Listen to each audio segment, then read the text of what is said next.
Kapag nag-shoot ako gamit ang aking DJI Osmo Nano, ito yung pinaka-settings ko. First is yung kanyang aspect ratio, naka 4:3 yan.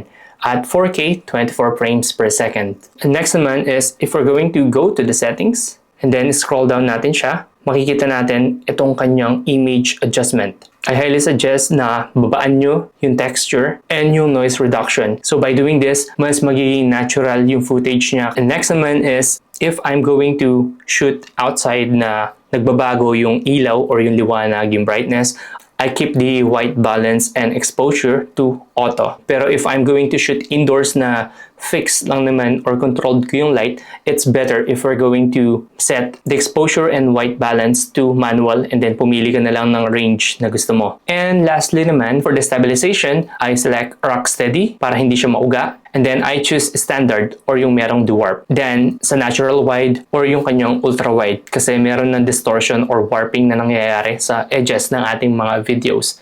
So yan muna for this video. Kung meron kayong tanong, comment nyo lang down below and follow for more.